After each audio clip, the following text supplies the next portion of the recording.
You have a broken mess? Just sprinkle some fragments of silicon.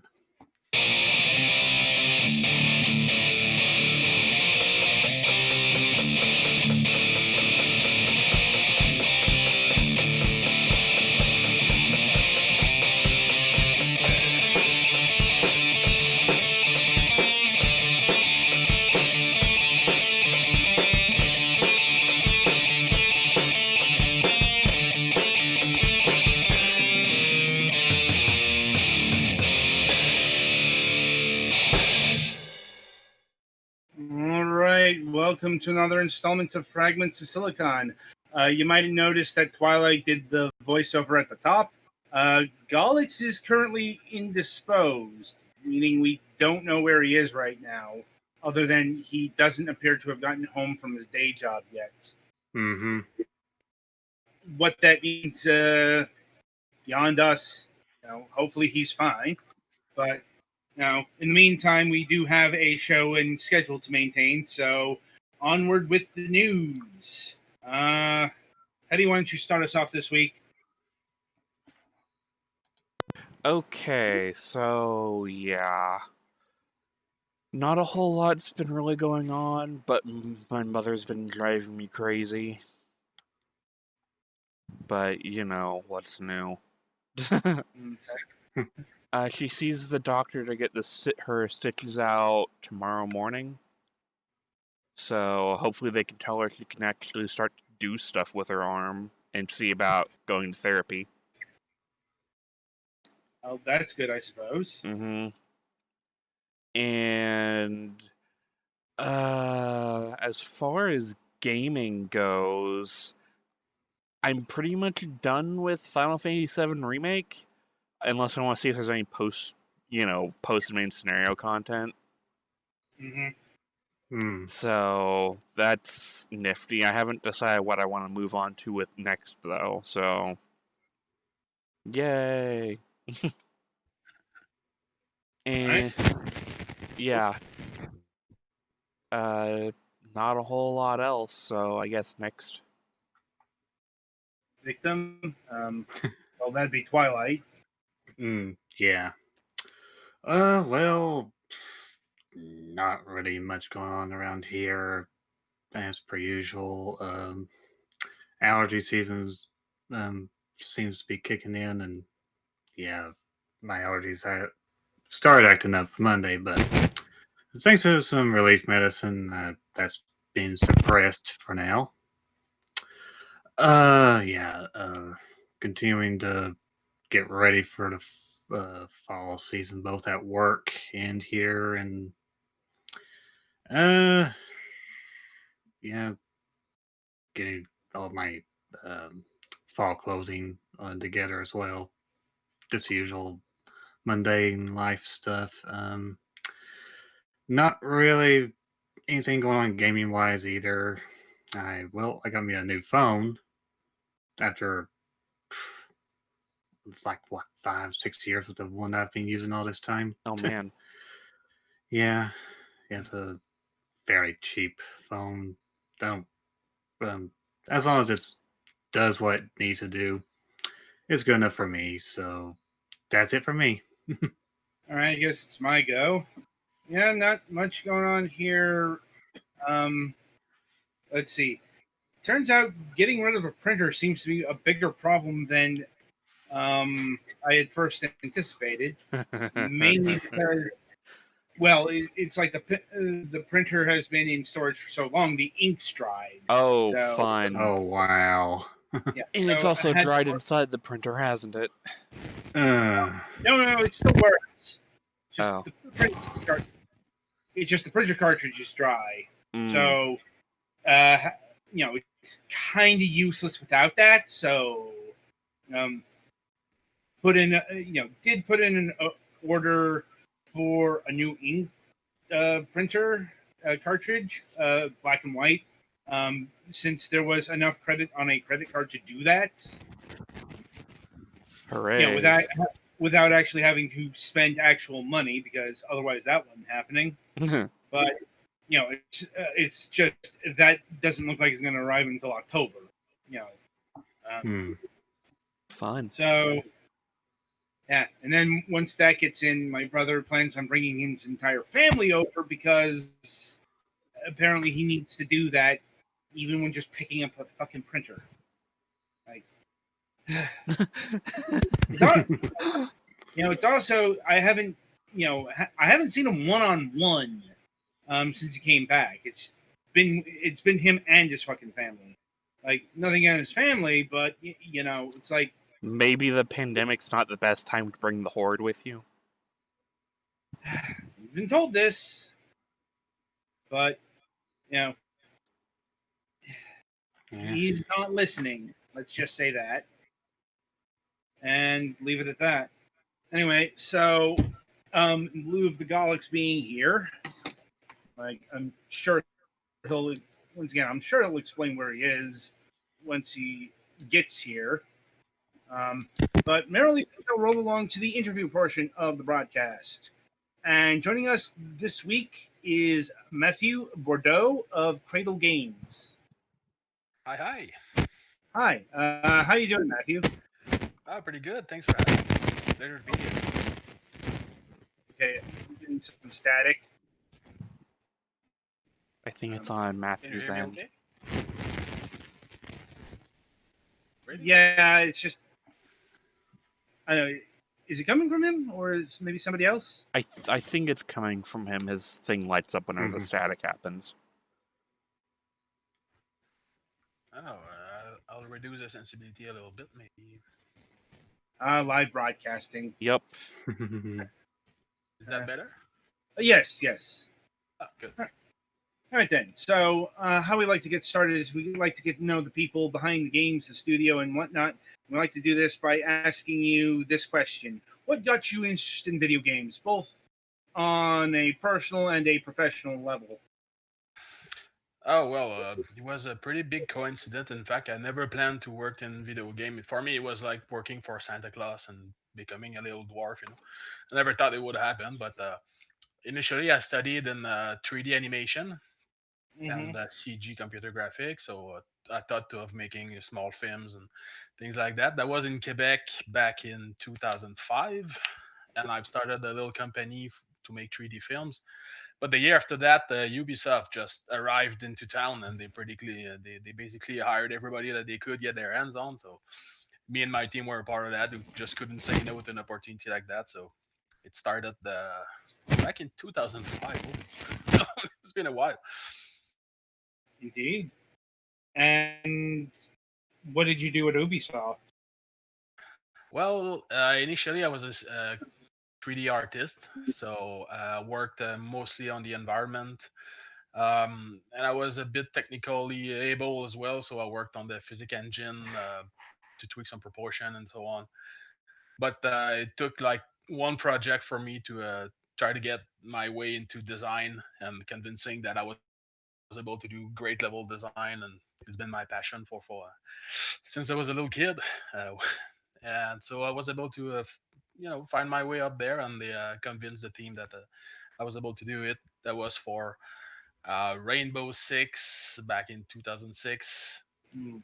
and it's been a blast, man. I really had lots of fun doing that ever since. So initially, that's how it started. Yeah. And did you find the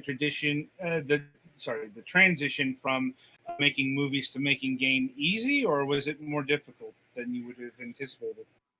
Well, to be honest, I was way more passionate about games than I was about movies. I just never thought I had the chance in hell to make my way into the game industry. So that just wasn't, there wasn't any, formation for that back in the days, and not the case anymore. You can get formation for all sorts of video game jobs, but back then that wasn't really the case. So I really never thought I would make my way into games, but I was so glad that I've been able to do that because I'm a diehard video game fan since inception. So yeah, it went pretty naturally, I would say.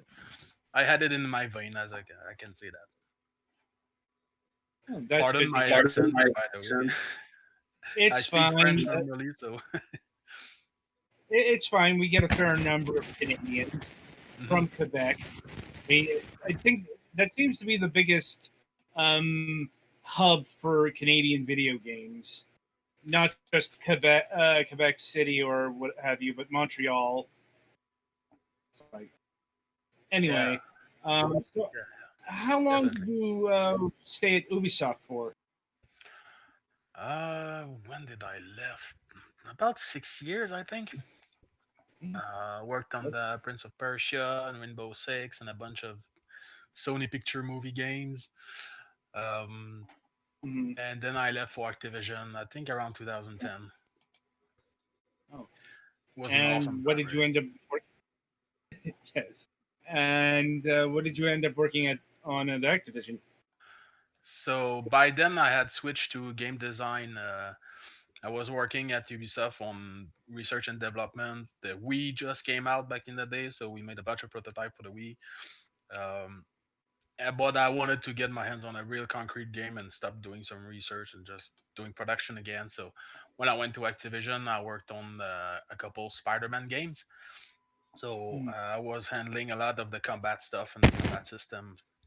The team was, pretty big, so it was compartmentalized a bit more than what I was used to. So it was great to just be able to focus on combat there and then. So that's where I build most of my action RPG skill. Let's say was a great time as well.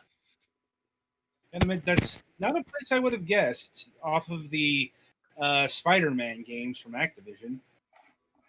Hmm. Uh, but you learn skills wherever, I suppose.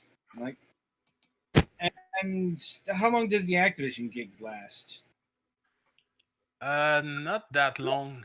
Um, it was a pretty difficult time. I won't get into too much detail, but I thought that perhaps would I think after like 6 or 7 years, most game dev kind of re-put their career into questions like, okay, is that really what I want to make continue doing for another 10 years? So I was kind of that intersection at some point, and Hmm. kind of wanted to have more responsibilities as well. Rise into the ranks. So I moved on to a mobile game for a while, just to find out what the fuss was all about. So and it was cool to Hmm. have more creative liberty, and so I moved on to a company that was called Becom, uh, really cool startup in Quebec, really competent with what they're doing, so it was a great time. I was able to work in business development a bit more, so traveled around the world selling pitches to clients and trying to convince them that we're the best game maker ever. So that was very good for my ego, landing some contracts and getting some signatures. So it was cool to get a bit more of the business side of things, and then come back home and do the game and then sell it to the client and deal with their demands. And that was very fun. I really enjoyed working with clients, and for me, it was never bothersome at all. So it was a good time That's again. good. That's good. I mean, we've met our share of devs that you know they don't particularly care for the business side of that. Hmm. But yeah, especially on the indie and smaller dev trail, that's not necessarily something you could avoid. No, not at all. No. But That was anyway, so what sort of mobile games did you end up working on? that was a fun part because mobile games are much faster to develop. So instead of working 3 years on a game, you work on 3 game per year. So I worked on Mhm. a couple Japanese anime game that sells toys, like Be the Man, and I worked a bit on Yokai Watch, which is kind of like a Pokemon but with ghosts instead of animal cruelty. so and then I worked on Star Wars. Worked on the what else? Been a while. Furbies. Like I worked for a toy company, so GI Joe was there at some point. Uh, I touched on a lot of stuff, but it's been a while. I would have to take time to remember it all. But briefly I speaking, think that's it. I think that paints a well enough portrait of your time at the mobile games company. And um, what made you want to move on from that particular space? Well, I wanted always to start my own company, as many game dev wants to. So I've prepared my move for like a decade. Make sure that I've accumulate all the competences and all the knowledge and know-how and what to do and what not to do and the network of contacts as well. Right. So there was an opportunity to pitch for a game company and a game to an investment firms up here in Quebec. So we did that, on the side, not expecting much, but see, let's do it. So I wrote a game design, wrote a business plan, sent all that to the investor group, and lo and behold, 2 months later, $500,000 of investment is suddenly available. So kind of change your life plans a little bit. So it's like, okay, I can't say no to that. So I was at the new studio for like 5 months, and already I had to tell them, man, sorry folks, I have this opportunity to start our own company. So that was back in 2015. So we popped open the Wow. champagne, and the new adventure started. So you were a founder of Cradle Games, Yes, started with and yep. what we've been displaying here, Hellpoint here, would be that pitch, if I'm guessing correctly. Yes, it's the same game. Working on it for 5 years. Didn't know it would take that long, but a lot of things I didn't know. I'm like, that is about the least surprising thing I've heard. Like, Hmm. once again, like I think that I have mentioned this before, but I think this is pretty universal. It's like it'll probably take you longer to finish your game than you probably realize, because that we have had so many developers say this exact same thing. You know, Yes. video games, like especially something as large as Hellpoint, because how big is Cradle Games? We're 11 developers full time in the house and working with about a dozen more developers around the world. So this Yeah, plus our publisher Tiny Build. So that's about 40 people total. yeah, and looking at Hellpoint here, even with 40 people, I'm not surprised it would take 5 years to make something like this. Well, not everything was in our power. It was supposed to be released in 2017, and we're well on our way to achieve that. But halfway through, the investor decided to jump off, and we had to to fly without a safety net and try to find somebody else. So that was in 2017. So it was like 1 year without salary, trying to find some more investor and figure out a way to survive. It was a very unhappy Christmas that year, but we we decided to make a Kickstarter campaign. Uh, to further build a community and try to gain some traction more than really for the money itself, because it was only like 50K campaigns and nobody heard of us, so we couldn't shoot for the moon right away. But it works, and we got the campaign successful, and one thing led to another, and we were able to convince more and more people. And it was a lot of work, but eventually 1 year after that, we were signing with a Tiny Build, and the game almost doubled in size. We were supposed to make a very small game because the resources were suddenly way more limited, but it expanded back again to the initial vision in 2018. And more Uh, problems arrived. We didn't expect the pandemic to to happen either, so that added a few months to the release date as well. So a lot of things were kind of outside of our control, but that's how it is. yeah. Sorry, we're getting more static from you. Yeah. Um, anyway, If it gets worse, I'll change mic. I'll take a minute to change the mic. okay. Um, but yeah, yeah, that sounds like another thing that happened with this thing. What they call scope creep. Like, Mhm. once again, that's been the um, delayment of many a game that I can think of. It's like when you initially plan to make a small thing, but you go bigger, that adds exponentially. Like, but moving like deeper into the game itself, was it always supposed to be what they call a Souls like or a Soulsborne, or something like Dark Souls? More like Bloodborne. Prefer Bloodborne to Dark Souls, but Dark Souls is way more well known. So But yes, from the very beginning, where we're planning to do that. Back in 2015, the landscape was more open than it came to be 5 years later. So we're kind of one of the last Souls like to finally make it to market. We're supposed to be the first, but well, I think there's always enough space for more action RPG out there. So, but yes, it was the plan all along. Well, I mean, see, the thing about that is, you get enough of these kind of games, and they become their own genre. Like, Yeah. hopefully a genre that gets a better name than a Souls like or the Soulsborne, or we have another Metroidvania situation on our hands.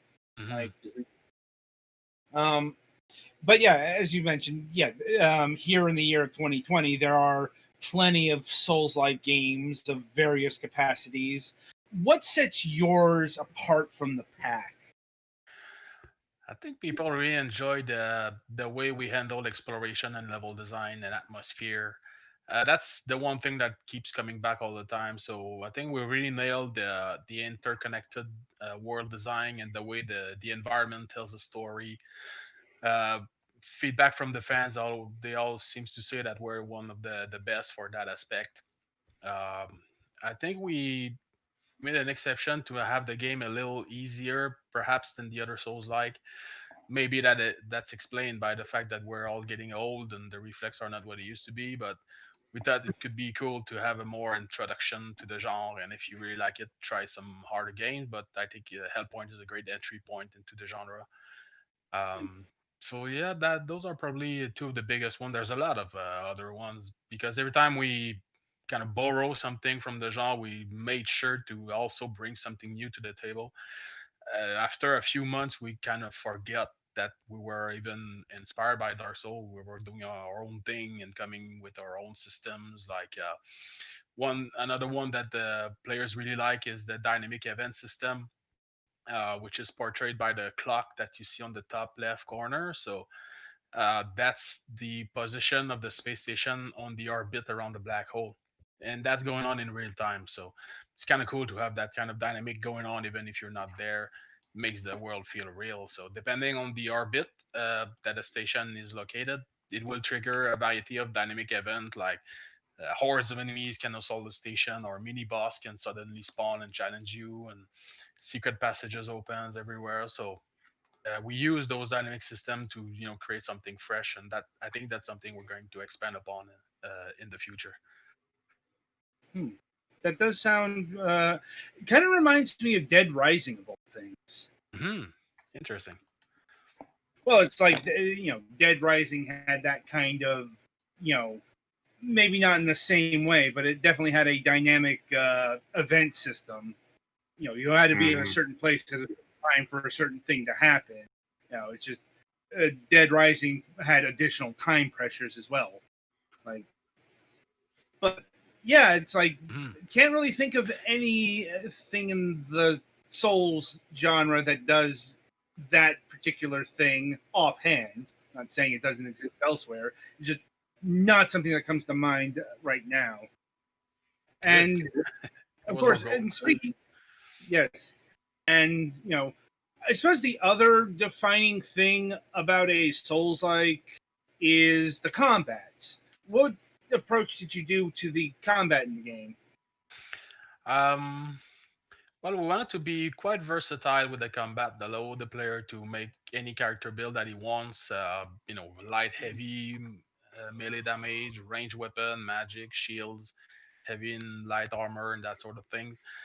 But as I said, my inspiration was Bloodborne more than Dark Souls. So the combat is quite fast and reactive. The way the character dodges, he dashes around instead of rolling.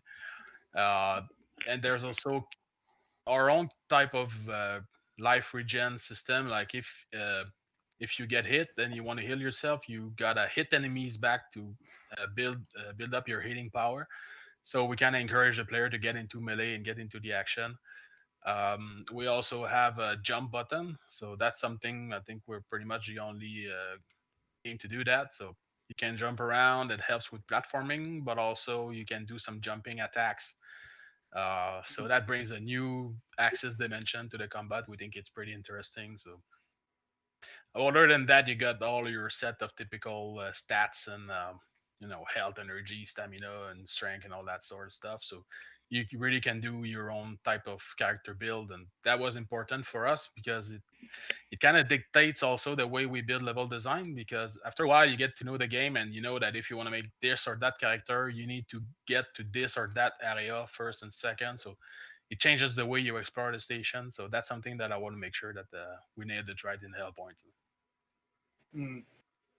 And that does lead me to my next question. What made you want to do Bloodborne in space? Uh, I think it's our appreciation of the sci-fi work of the 18 and 19. So comes back to my childhood. I think Hellraiser and Event Horizon, and also my deep passion for Swedish heavy metal. So I get inspiration from In Flames and Meshuggah, and just listening to that Right. music kind of build the world in my head. And I had the opportunity to bring it to life with Hellpoint, and the boss creatures and the story and all that is very inspired by Swedish heavy metal, to be honest. I'm like, I can see that to the extent that I know Swedish heavy metal, which admittedly is not all that much. Not It's my like other heavy particular. metal, except it's in Swedish. Actually, sometimes it's I, not even in Swedish. Sometimes it's in English. uh, Yeah, like, it's very or sometimes. melodic with dual guitars and speaks about horrors in space. It's quite Lovecraftian in a way. Hmm. And so, what can you tell us about the story of what's going on here? I know one of the other cornerstones is you delve into the lore, the backstory throughout the game, and all that stuff. But what can you tell us about the onset of what's going on here? Man, the story is pretty complex. It's multi-layered. Every time you think you get it, there's another layer telling you that you got it all wrong and all the way. So it was pretty complex to write, but also a lot of fun. Basically, the game starts with you being printed in 3D by a mysterious entity on the station. So you can emerge from that bizarre pool that prints body into shape. So soon after that, you're being told that your mission is to gather data by investigating and exploring the station. Since you are kind of a body without a soul, you're not affected as much as all the other inhabitants of the station. So that was a strategy employed by this mysterious entity, which I won't spoil. So your job is to travel all around the station, gather any piece of intel, gather any piece of information on the enemies, and notes that are left here and there by old inhabitant of the station, and try to figure out what happened. But soon enough, you find out that that's not exactly all that's going on, and that's not the only purpose that you can have on the station. But I won't spoil that for now. The Hero Novo, which is the name of the station, the Hero Novo station's been built around a black hole as a colony and as a research center as well.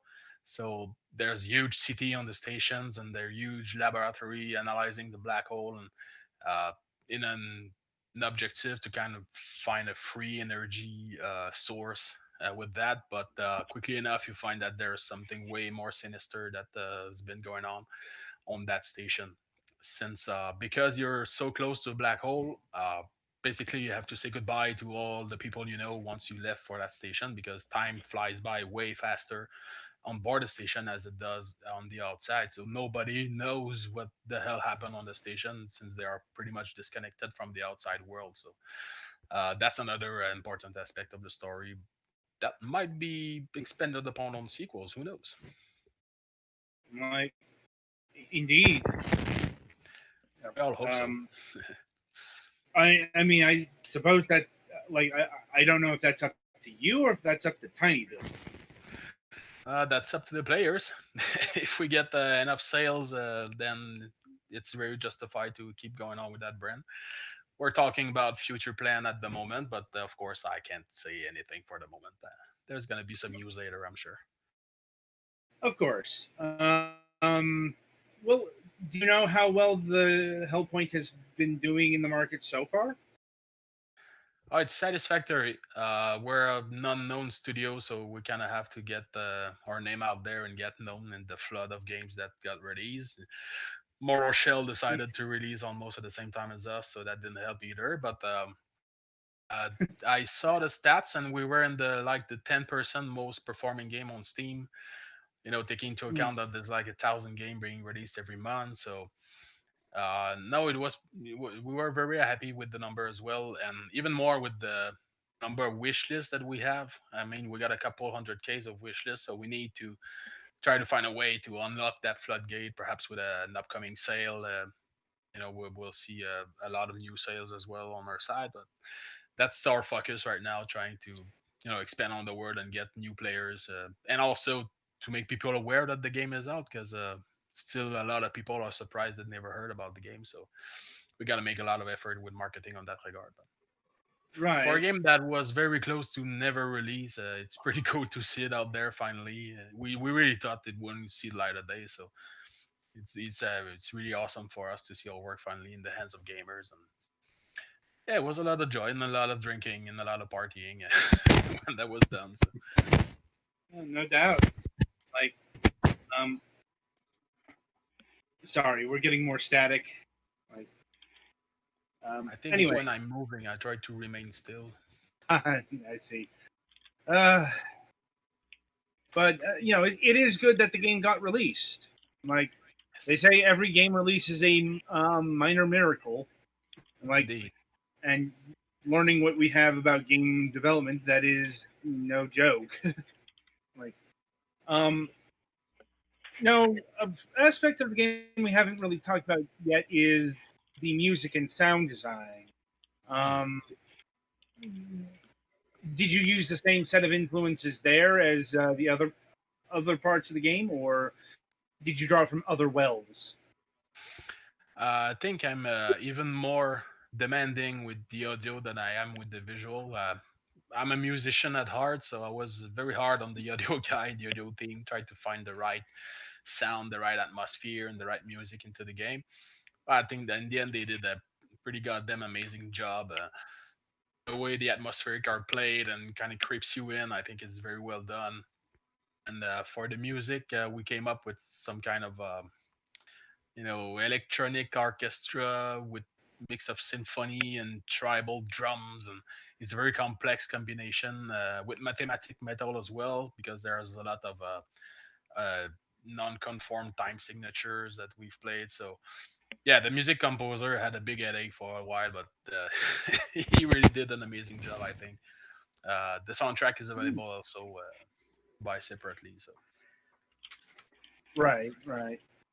And so this game is on the Microsoft Windows, Linux, Mac OS, PlayStation 4, Xbox One, and Nintendo Switch. So that's at least 6 different SKUs. Did yeah, you handle all that yourself, or did you have others help you with, like, console versions, for example? we handle 90% of it ourselves. That was a lot of work. I got a little help with the Nintendo Switch version because it requires a lot more specific thing just for that console. But Hmm. most of it we handled ourselves. So it was a lot of work, but now we got all the tools to make it. So it's some expenses that we don't have to make for the next game. But yeah, that was quite a huge endeavor. No doubt. Um, excuse me. And there is this. What is it called? The playable sequel chapter, the Thespian Feast. Right. Um, though it looks like this was released first. Yes. Like, um, so how did that work? Well, we want to release a demo, but we want to try to have it not just be a part that's taken from the main game and put into a demo. So we thought it could be a cool opportunity to bring something new, make it interesting, and for the folks who do play the demo, well, they're gonna learn a few tidbits of information and lore that you don't see in the main game. Like for example, some secret passages might be slightly different from the demo compared to the main game, so you have to revisit them and then you see something new. um, and it was kind of cool, narratively speaking, to bring the perspective of a visitor coming into the station, being witness to the event that happened there. And at the end of the demo, we say, well, if you want to really find out the true story, then get into the final game and find out for yourself. But the demo tells the story of an investigator that arrives on the station and start trying to match pieces together, and it tells you that like this is where his father died, so there's kind of a familial plot to the story as well. So it was pretty cool. The graphic of the level also modified to be much older than they are in the final version of the game, because the demo takes place like 50 years after the events of the game. So yeah, you would try to have a little fun and build some expectation for the final game and make it kind of a must to play if you really want to see everything and learn everything there is to learn about the story of the game. And how big of a demo is it? Like, is it something that will take like 30 minutes to complete or a couple hours? Well, it's the same demo that we released in 2015 as part of our Kickstarter campaign. So it was cool for players to be able to see the evolution between both demos. So we took a whole map, which is Party Sudan. It's a huge map. Uh, if you run through it, I think you might be able to finish it in 3 to 5 hours. But it's really not rare to see people spending several dozens of hours into the game trying to find everything. If you want to find everything, I think under 10 hours is very difficult. So there are so many secrets and secrets within secrets, and so we always made it a rule that like you can make it to the end of the game by barely seeing 50% of it. So the other half is something that you have to search for yourself and find out, and you're responsible for the amount of content that you see. So, That's an interesting thing to put in it, like an actual principle. yes. I think a lot of the time games end up that way, but I don't think I've ever heard anyone enunciate it as a specific.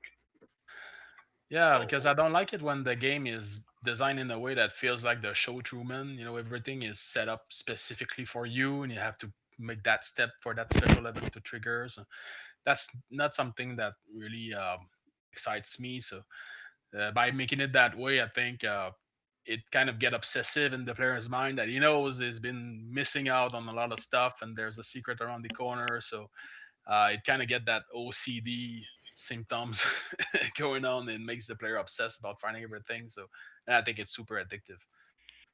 Hmm. And I'm assuming that's a philosophy that carried over into the main game. Yes, it's something that's always a no-no in the big AAA industry.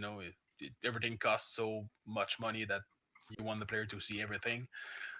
But having my own game studio this time, I was able to do whatever the heck I want. So that was very important for me, just like it was in my childhood. Basically, if you play the old Doom game, you get to the end and you Uh-huh. see that you found only 5% of the secret. Your ego gets hurt.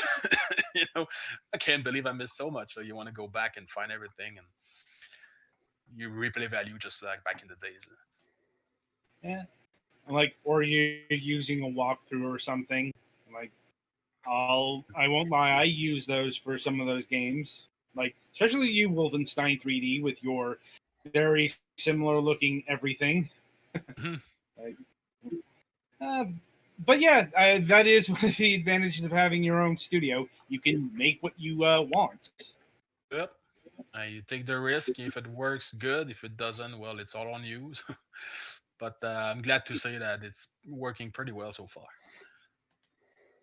That is always good to hear. Um, and let me see. So, are there any further plans for Hellpoint? Any DLC plans? Yeah, that's the thing that I can't talk about right now. I don't have the authority to, to reveal intel about that. But I'm pretty sure it's Hmm. going to be future plans coming up soon. So all I can say is stay tuned. Uh, I'll be surprised if the story of Hellpoint is over anytime soon. Gotcha. Right, and I'll see if my colleagues here have any more questions for you. You mentioned that the stationer is orbiting around a black hole. Are you under like any sort of time crunch to figure things out before it falls in, or do you have all the time you want? No, you're not pressured by time. At least not, certainly not for the main quest, the main path. We have a few time mechanic working, but it's all for optional stuff and big secrets. There's some. I think we certainly are one of the games that has the deepest secret ever. Some are still we're waiting players for them to find them out, but But there's you have a no. secret that's like a secret door in a mini game room where you have to intentionally get the worst possible result for the mini game in order to get the thing that opens the door into the other secret room. That's a good idea. Yeah. Meanwhile, update coming out next week. Donkey Kong Country, by the way. There's like one in like the fifth or sixth world. There's like one bonus game room where you have to get a single banana reward from it, and it drops a barrel that you can then use to break open the side wall and That's the get into stuff I another like. bonus. Yeah, that's good old school secret placing. Like I can tell you, you can do the Konami code in our Mhm. game, and something will happen as well. So we like old school stuff. Oh boy.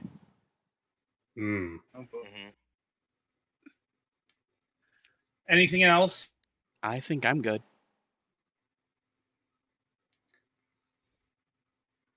All right. Anyone else got any questions? Okay. I think I'm good. I mean, I got here late, so I'm sure there's some things I don't know, but that's okay. I'll have to suffer. Insert I'm joke about good. rewatch the VOD. Yes, good. All right. All right then. So yeah, that'll about do it for the here and now. Matthew, it was wonderful having you on our program today. Speaking about your experiences and Hellpoint. Hopefully, we'll be hearing about your future plans in the not too distant future, and we may have you back on the program depending on the result. In the Be glad. meantime, Hellpoint is available for all major platforms and all major PC storefronts, retailing at a price of $34.99 for the regular edition or $39.96 for the supporter bundle, at least on Steam. That has the soundtrack and the digital art book. That's probably not going to be available on all storefronts. But no matter which version you purchase, be sure to pick Hellpoint up today. Betty, play us in the next segment. Thank you.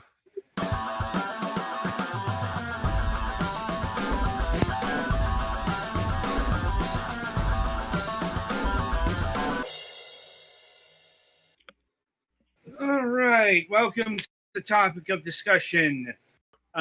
So originally we had something else planned for this week, but clearly that got thrown out the window once I awoke on Monday to the news that Microsoft has the intent of purchasing Bethesda. That's actually a pretty important distinction because there, and not just Bethesda, but ZeniMax, because there was a lot of articles that Microsoft has bought Bethesda and Microsoft has bought ZeniMax, and that's actually not true. And this is important because the deal is going to take about 9 months to complete, if I'm remembering the timeline correctly. Like Microsoft said, they're expecting it to close in June of 2020.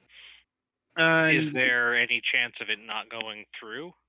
Well, it's subject to regulatory approval, that kind of thing. Though this is in no way like actually monopolistic to a point where someone would have an issue with it, probably. But no, but it's the other thing is this might have to go through a number of regulatory bodies because keep in mind, ZeniMax has studios all over the fucking globe.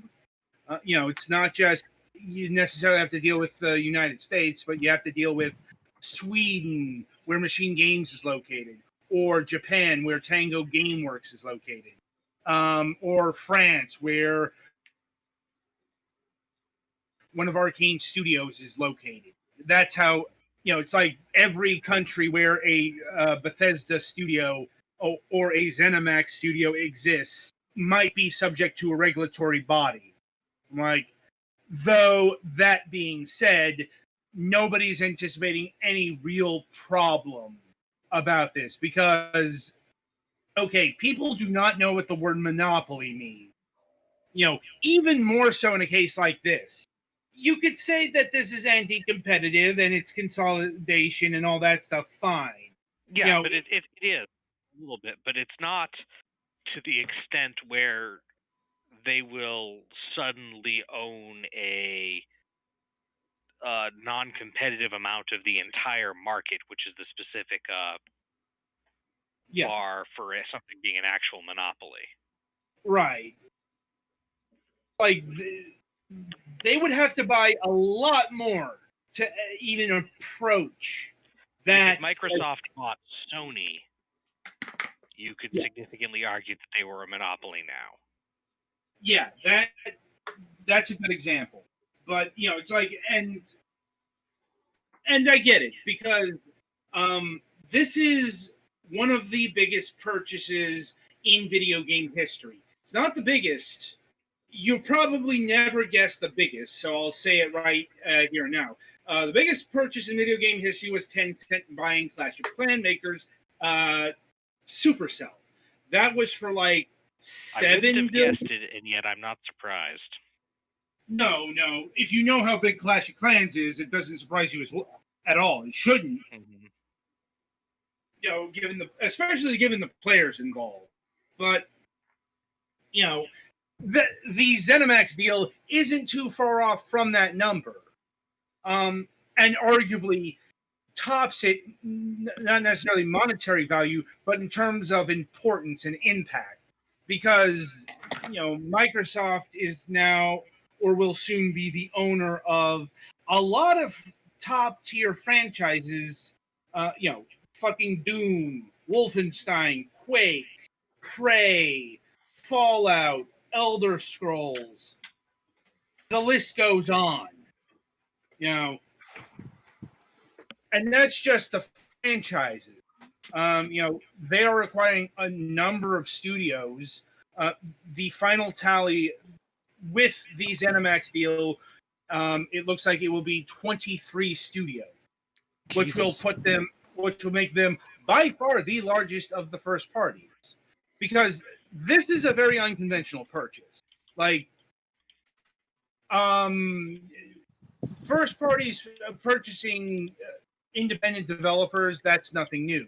I mean, hell, Microsoft has run through a number of them. But what they've done is, and this is not in and of itself an unprecedented step. In fact, the Bethesda purchase reminds me of probably the biggest case that happened beforehand, and that was Sony's purchase of Psygnosis back in the 90s. And in fact, Psygnosis operated in a similar fashion up until a reorganization, but I'll get that into a bit. But Psygnosis, if you don't know who they are, they were the studio that were instrumental in building a lot of PlayStation 1 era franchises like Destruction Derby, Wipeout, Colony Wars, G-Police, and before that they were known as the publisher of the computer sensation Lemmings. So Psygnosis had a storied history and were very influential, not just bringing games to the PlayStation, but they were actually really important to the actual design of the PlayStation itself. Like, I forget the details, but like they did something with like some of the internal RAM or something that made it run much better. I would have to research the details, but I know they were important in the actual building of the PlayStation. But the thing is, even though they were owned by Sony, Psygnosis was free to publish or make games for other systems. Like Wipeout is a good example, appeared on both the Sega Saturn and the Nintendo 64. Also, Game Freak is another example. Game Freak isn't actually owned by anyone. Like, right, yeah, they spun off to the Pokemon company for the Pokemon anyone, stuff. Just one of their biggest properties is co-owned. That's right. It's a different situation, but yeah, my point is, Psygnosis had the authority and the means to publish games on other platforms, which was actually a big point of contention with Sony in the 90s, to the point where they were briefly thinking of selling them off. Though that didn't occur, and then later on, the concern with like Bethesda, because Microsoft has said that Bethesda is going to operate in a similar capacity. Bethesda is not going under the Xbox Game Studios label. It is going to be its own quasi-independent unit. And what you usually refer to as a second party thing? Something like that, but it's more like the Psygnosis situation. Now, first of all, they have it has been mentioned that Microsoft and ZeniMax intend to fulfill all contracts. That is to say, Deathloop and Tokyo Ghostwire Tokyo will be PlayStation 5 times exclusive. That was always going to be the case.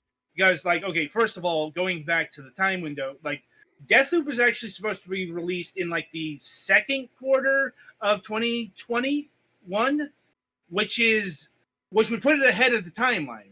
So here's another thing about American business for you.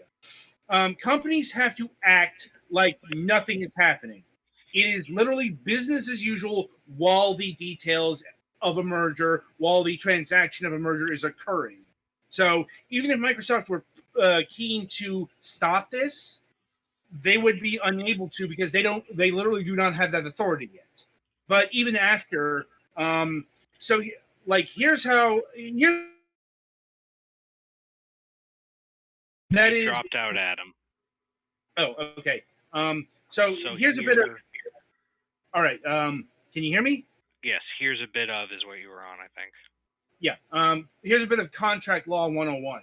A contract that is negotiated by two parties is still a contract if one of those parties get bought out by another party. So Microsoft buying ZeniMax would have no bearing. They have to fulfill that obligation, because especially they were paid money. It's probably all in writing. If Microsoft said no, they would probably be in breach of contract, and Sony would have the grounds to sue them. That's how that works. It's a literal obligation. That's why they said that they would do that, because they have to. They are actually on the hook for that. Now, it's the Beyond part that's interesting, because they said future games would be on a case-by-case basis. So Fallout 5, let's say, may end up being a Xbox ecosystem exclusive or what have you. We don't know. That's being literally determined by the game. Or at least certainly they will probably be getting preferential treatment. Right. And and so there's been a lot of speculation as to why ZeniMax are doing all this. Well, I mean, Microsoft's made their intentions pretty clear. It's all about the Game Pass.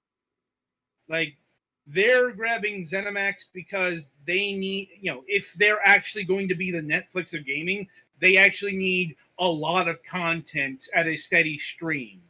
And ZeniMax. That's kind of why Netflix works. Yeah, that's why Netflix takes in so much debt. It's because a lot of the people that supplied content to them said, we're not going to do that anymore. We're going to build our own storefront. So Netflix had to do that in and of themselves. And it's also, if you're supplying your own content, you don't have to worry about that stuff vanishing. If this was an independent ZeniMax, it would be, okay, you get Doom Eternal for 6 months, a year, however long that contract is, and then, boop, it's gone. With this, all those games get to stay on Game Pass for as long as Microsoft wants it to. And it's also, Microsoft is going all in with Game Pass. How could they not if they're making a $7 billion purchase that's primarily towards that? And also xCloud is included in that with that. Point is, they are very much interested in cloud gaming and the Netflix model. But that also doesn't mean that they're not going to have these games released on physical or Steam or whatever. They've once again, they've been pretty clear that they are looking at multiple entry points. It's like people tend to forget. Netflix and streaming exists, but last time I checked, you could buy movies both digitally and on like Blu-ray and even DVD haven't gone away. Like those things still exist, people. Like shit. Even in the music, particularly because some people like to actually own things that they own. Right? And even though those markets may be diminished, they're still a thing that exists. Like, maybe there's some concern because like Disney's not putting catalog titles on fucking 4K Blu-ray anymore. They're just doing the new stuff. But I'm like, that's more a matter of market dynamics, and it's not worth it to them, literally. But it's still physical media hasn't vanished. Okay, like digital storefronts haven't vanished, and they we still have fucking CDs, even though there is no reason we should have CDs anymore. Like that shit still exists. Yeah, I guess for music maybe, although you could still do better with other things.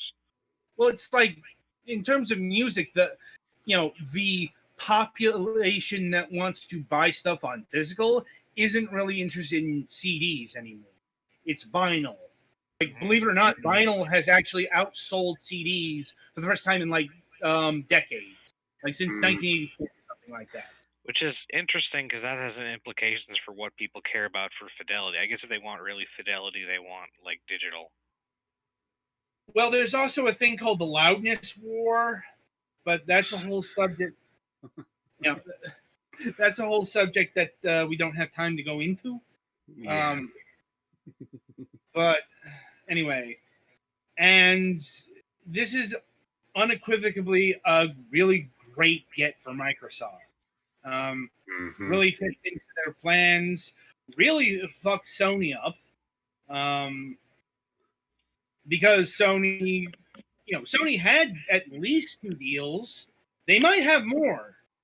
That's the thing. They might have worked out some other stuff beforehand. We don't know. And we might not know until much later, next year. Once again, that's how things work. And I am it's like it is also kind of hard to say what's going to actually happen because they've said what's going they've made statements, and that may hold true for say 3 years, but 5 years down the line we could see the Bethesda label gone, and all the studios finally under the umbrella of Microsoft Xbox Game Studio. They now as far as merger layoffs and such like that, once again, what Microsoft and Bethesda have said is this isn't going to affect anything, which is once again a big reason and distinction of why Bethesda is standing alone versus being folded into the Xbox Game Studios division. See, if they did that, there would be layoffs, because what happens with mergers is typically you will have this thing called redundancy. A organization doesn't need 2 of a thing. And that's what happens. In real life, this is not actually true, but corporations act as though it is. Right. But that's like that's going to be your most typical firing. It's like, with the Disney Fox merger, a lot of who got dismissed were in areas Disney already had. And they didn't need Fox's publishing or distribution because they already had that.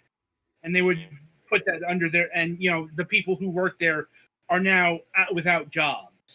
And obviously there are cuts elsewhere, that's one of the big reasons why people don't like mergers. There are other reasons. Because, as mentioned, yes, this is going to be taking a player off the video game market. And not just a, say a United Label or Tiny Build or somebody of that caliber. No, ZeniMax is one of the larger publishers. Maybe they're not quite EA level, but they're certainly maybe top 10, top 20. Like, they've certainly earned that distinction. I'm not going to pretend that we like everything that they've done or how they've done a lot of things, but certainly bringing game publishers under a potentially exclusive and umbrella and putting them in a situation where probably some of their people will be gotten rid of for redundancy purposes is generally not a good thing to have happen in an industry in terms it's of also game diversity and stuff. Yeah, it's also, I don't like platform holders buying publishers because like Bethesda is a multi-platform studio. ZeniMax is a multi-platform publisher. Mm-hmm. And granted, Microsoft's been better about this than, say, Sony would. Like, if Sony had done this, there's no way I would have said that all these things would have stayed elsewhere. But, we are dealing with a different Microsoft since the Minecraft purchase. And keep in mind, Minecraft is still everywhere and has been expanded to other platforms. And once again, they're not going to be shutting anything down that already exists. That pertains to the Elder Scrolls Online. That's still going to be on the PlayStation 4, maybe the PlayStation 5. Because that's an MMORPG. Once again, all of the plans aren't in place yet, or if they are, they can't be implemented. Now, as far as why ZeniMax wants to sell, we don't exactly know, and we'll probably never know, because ZeniMax is a private entity. And the thing about private corporations is they don't have to disclose anything. They don't have to disclose financials. If ZeniMax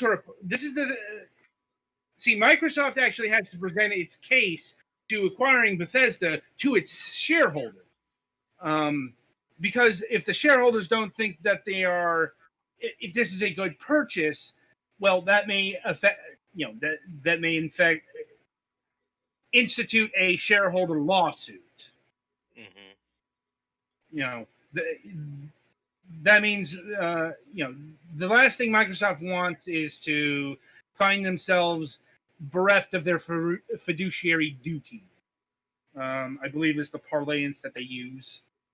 And you might say, well, it's only $7 billion to a $1 trillion company, or whatever the market valuation is with Microsoft. And yeah, they have fuck you money, but investors still care about how money is being used. Mm-hmm. Maybe not so much the amount, but okay, what are you buying? Why are you buying this? How does this make me more money?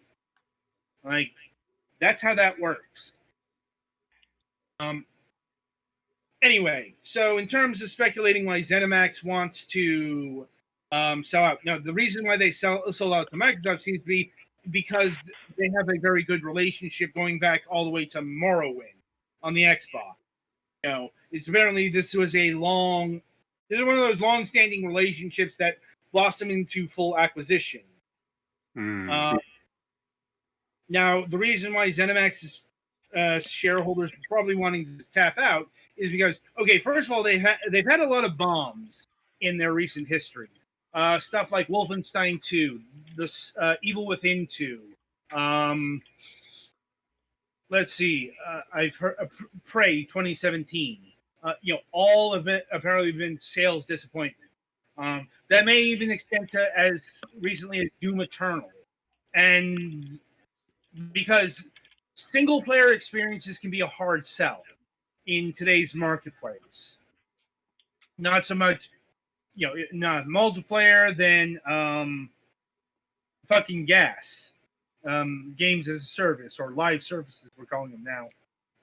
But on that end, the live service model hasn't really been working out for Bethesda and ZeniMax either. Fallout 76. Do I need to say more? I guess if I do Rage 2, Wolfenstein Cyberpilot, or whatever the most recent one was. I forgot that one existed. Yeah, that's my point. Fallout 76 is apparently the most successful, but even that's been beset by the fact that it's Fallout 76. Mm-hmm. It's not quite the walking punchline it was maybe like even 6 months ago, but it still doesn't have the best reputation. It's probably never ever going to have that. Mm-hmm. And it's certainly not going to be the next Destiny or whatever the fuck they were looking to have it as. Also, and this is another thing you might have forgotten, Bethesda tried to launch their own store, the Bethesda launcher. That's actually where Fallout 76 first launched. And yeah, that fucking sunk like a lead balloon. I'm pretty sure a lead balloon would sail off longer than that did. Probably. But I mean, Fallout 76, cratered so badly there that, fucking Bethesda came rolling back to Steam pretty quickly. Mm-hmm. So, yeah. And in terms of what's for the future, so we've got the basic framework of what's going to happen to ZeniMax post-launch, how well Microsoft's going to keep to that. It's not a matter of will they, it's how long. It's not a concern 6 months, a year from now. It's more 5 to 10 years. That's the bigger concern long term. It's the extreme long term. Mm-hmm. Now, in terms of Microsoft, well, so Microsoft has remembered that they are Microsoft, and people have remembered that Microsoft is Microsoft. So to that end, Microsoft has stated they are not done acquiring shit, because this is what Microsoft actually does in industry. We just didn't really see it in the video game industry before now. Even the purchase of Rare, even the purchase of Minecraft and Mojang wasn't on this fucking level. No, this is, this is the Microsoft we know from reputation from level purchase. And it's perhaps safe to say that this will continue. In which direction, we have no idea. Well, I guess I can't say that, because we do know that they've been trying to acquire Bungie. Mm-hmm. And Bungie's like, haha, no, not again, fuckers. No, it's more, you're going to pay us a lot of money for that. And Microsoft's going, maybe later. Presumably, the Bethesda ZeniMax acquirement was part of that rationale.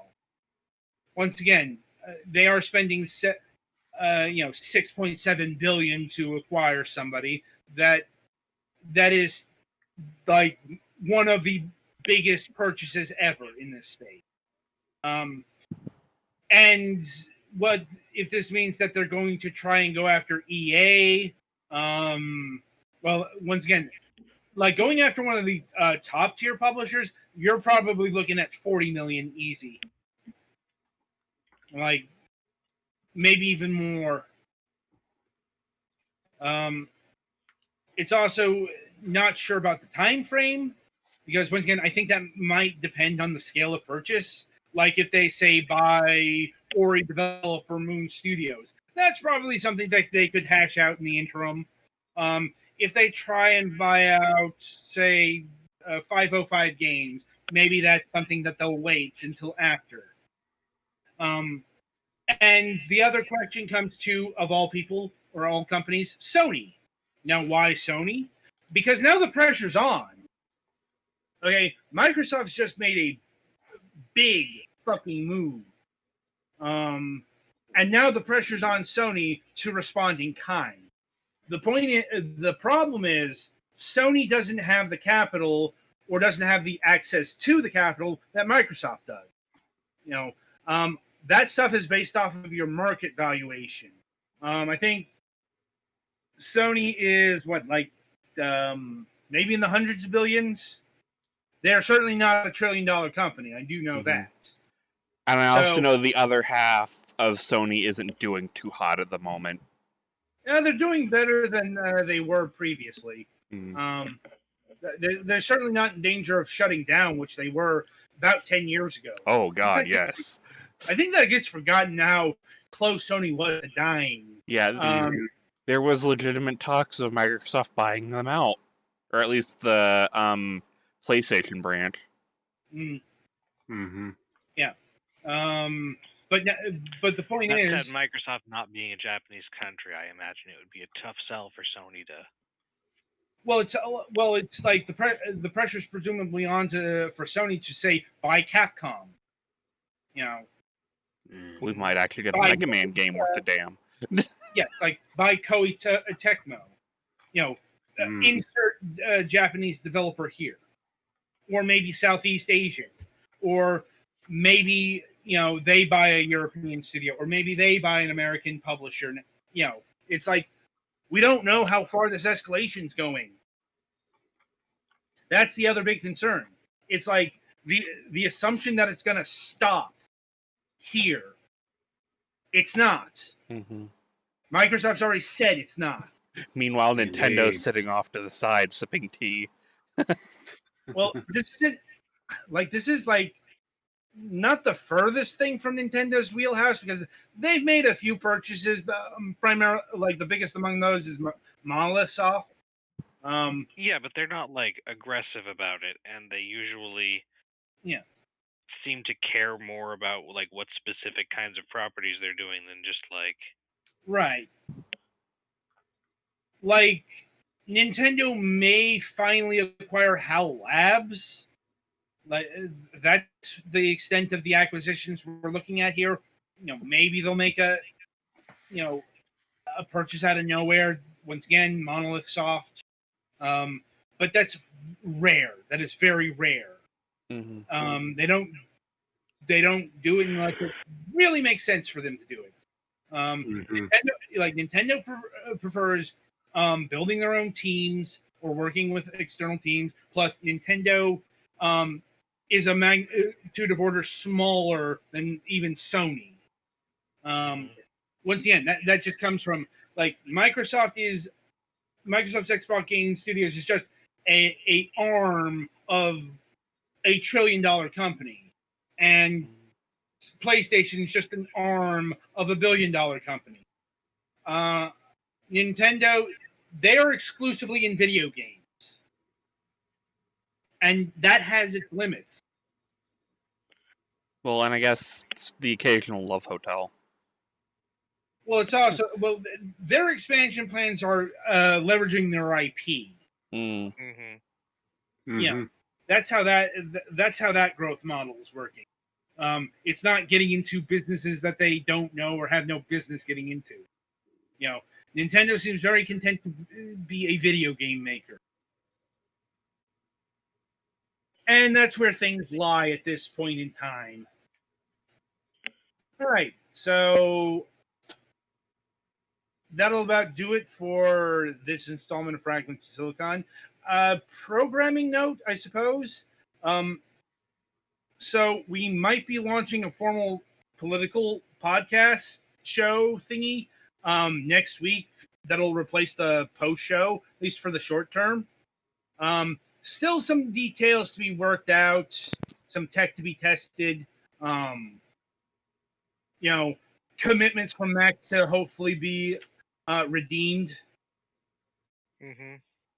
We might have an update on the Sunday recordings. There's no Friday show this week, but coming up on the Sunday reviews, we'll be having reviews of D-Level, which is a new release from Quantum Astrophysicists Guild. It is a minimalist platformer where you're dealing with duality. That is to say, you are moving two characters across the same time, most of the time, and you got to figure out the level layout based off of movement, both symmetrical and asymmetrical. We have Of Tanks and Demons 3 for the Nintendo Switch. Galax is on that one. Yep. Like, we have Even the Ocean for the PlayStation 4. Petty fan. Indeed. And that is I think it's an adventure game from Anapleasic Productions, the Anodyne people. And finally, Pendragon, the latest from Inkle. Pendragon is I guess the best way to describe this is a tactical strategy game merged with a narrative adventure. It's an interesting combination. How well it worked out, well, you'll have to find out on Sunday. And yeah, so that's what we're doing for the week ahead. Until the previously mentioned Sunday, I shall wish you good gaming.